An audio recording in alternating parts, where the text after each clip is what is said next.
Finally, it makes sense. For years, I've said, make it make sense. Because if the official nutrition guidelines were supposed to make us healthier, well, they failed spectacularly. While we were told to follow the food pyramid, cut fat, and load up on grains, here's what actually happened. We watched obesity climb, diabetes increase, and mental health suffer. Even our kids became more anxious, inflamed, medicated, and disconnected from their own bodies, more than we've ever seen before. And through this all, we were told to trust the science. So when I saw the new inverted food pyramid on realfood.gov, my first reaction was actually disbelief. Because this is what many of us in the trenches, coaches, clinicians, and practitioners have been teaching for years. Because we were paying attention to what happened in real people's bodies. Real food first, protein is a powerhouse, fat is actually friendly, and carbs, well, they need a little context. I come at this with a very specific lens. My brain sees everything as a system.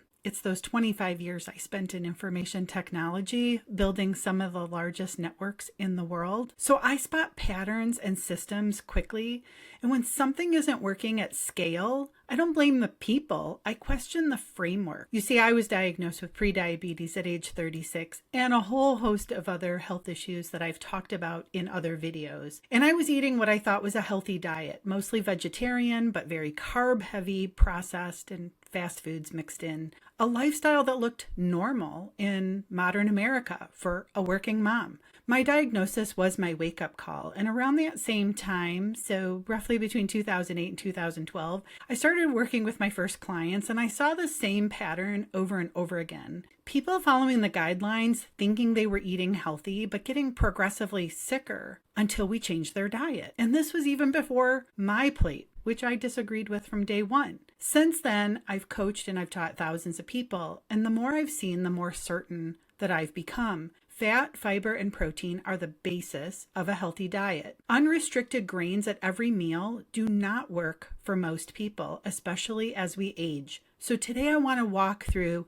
three things. Why this new inverted pyramid finally aligns with reality, what we've learned the hard way over the decades, and why the shift isn't radical, it's long overdue. I mean, the only radical thing about it is that it makes sense. So let's start with the most important concept. Your ability to process and tolerate carbohydrates declines with age. As we age, skeletal muscle becomes less insulin sensitive. Autophagy slows, and mitochondria, which are our cellular power plants, they decline in both quality and quantity. And we have this low-level chronic inflammation, which could be quietly creeping in or brewing in the background. And that result is that the same carb load that you tolerated at age 25 can now push you towards metabolic dysfunction at age 45. This is where the old "a calorie is a calorie" story completely falls apart because context matters.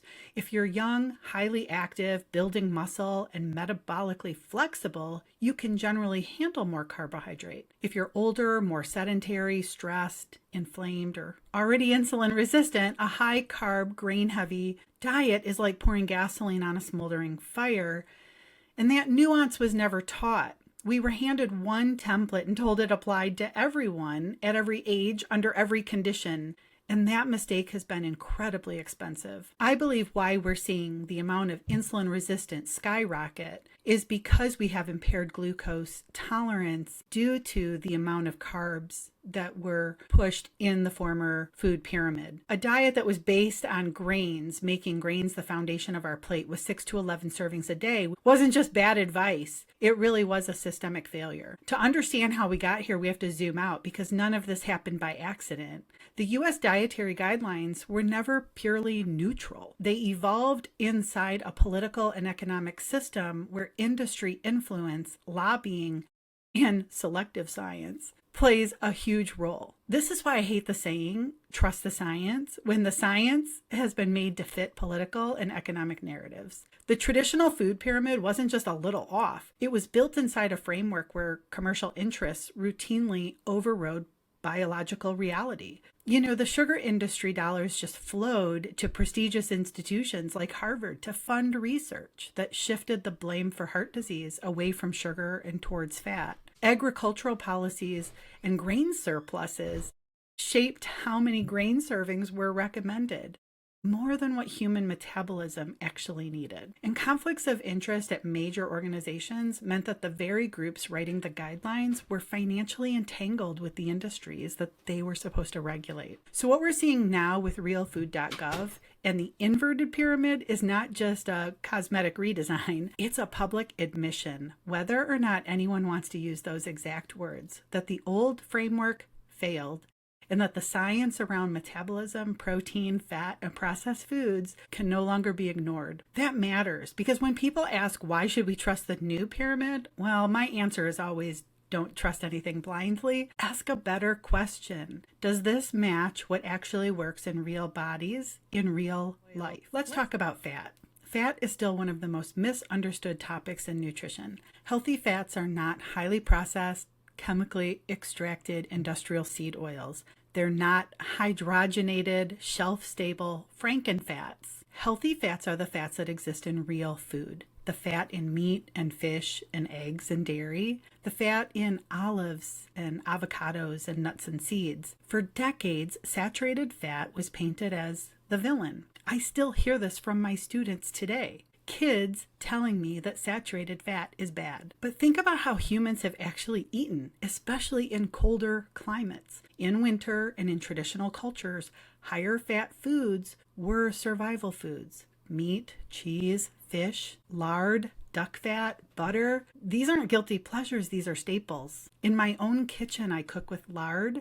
I cook with butter. I'm not afraid of duck fat or tallow. What does make me nervous is telling people to fear fat while they're living on processed carbohydrates and industrial oils. We ran that experiment for decades. We've seen the outcome. Meanwhile, fiber needs to come from real plants, fruits, vegetables, maybe legumes, not from fiber-fortified cereals and breads and snack bars that were designed in a factory. Fiber feeds our microbiome and supports satiety. Fiber slows glucose absorption so your blood sugar doesn't spike and crash. And then we have protein. Protein has been quietly demonized or minimized for years. I know, I spent most of my life vegetarian, but physiologically, it's foundational. We need protein to preserve and build muscle, to stabilize blood sugar, and it has a high thermic effect, so your body burns more calories processing it. It sends powerful safety signals to the brain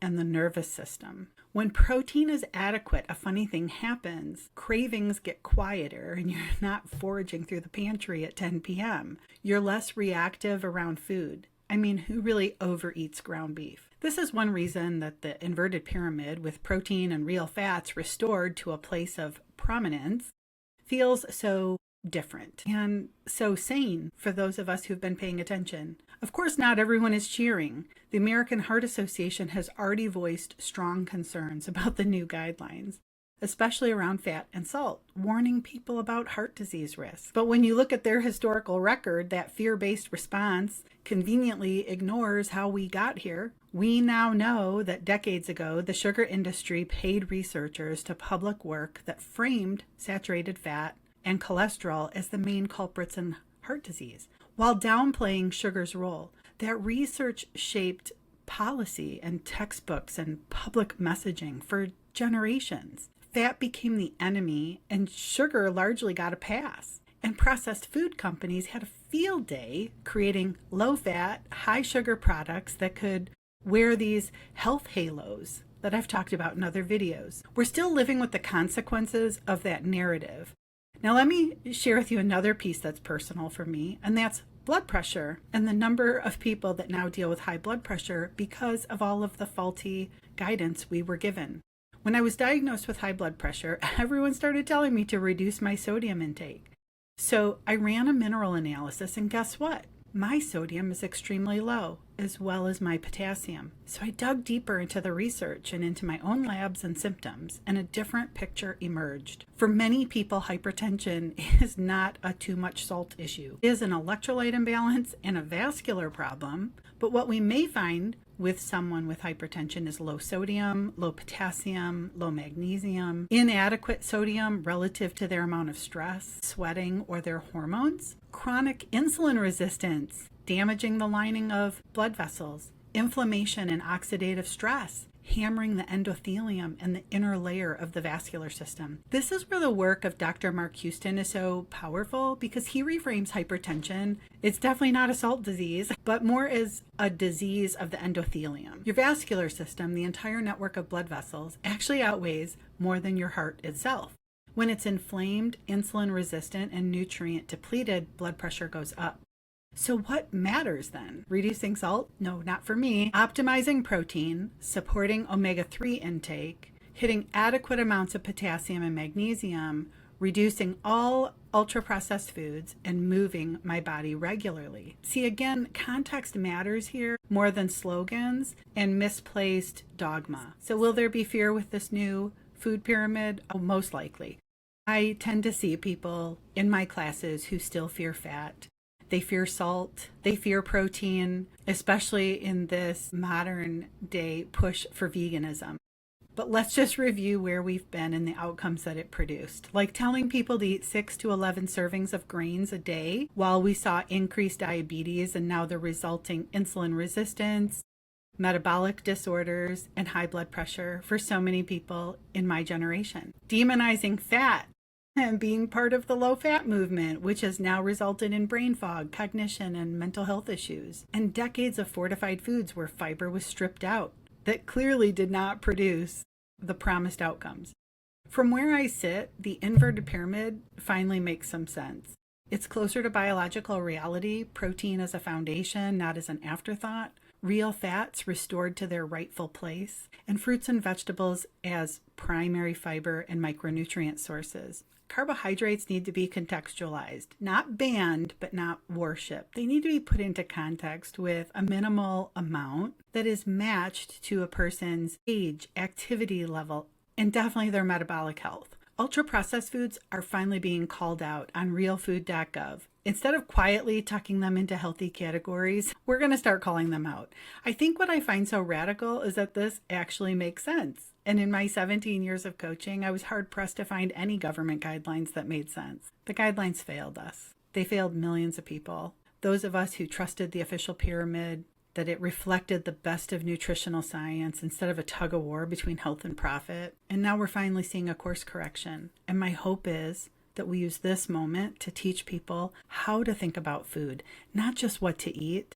Help people personalize their nutrition based on their age, their activity, their labs, not just slogans. Encourage people to listen to their own body, track their health markers, and notice what actually makes them feel and function better. And yes, empower people to question systems that produce poor outcomes, even when those systems are dressed up as experts, because health is not found in blind compliance. Health is found in literacy and awareness, alignment with our biology. And for the first time in a very long time, the official message is starting to sound a lot more like what we've learned the hard way. Eat real food, prioritize protein, respect fat, use carbs wisely, minimize or get rid of the fake stuff. It makes sense. And if you want real meals, real skills, real confidence in the kitchen, that's what we're here for. This is Freedom Kitchen, where I set families free, starting in their kitchen. Let's stop outsourcing our health and start rebuilding it, one meal at a time. If you want more videos like this, subscribe and tell me in the comments what you think about the new food pyramid, and I'll see you in the next video.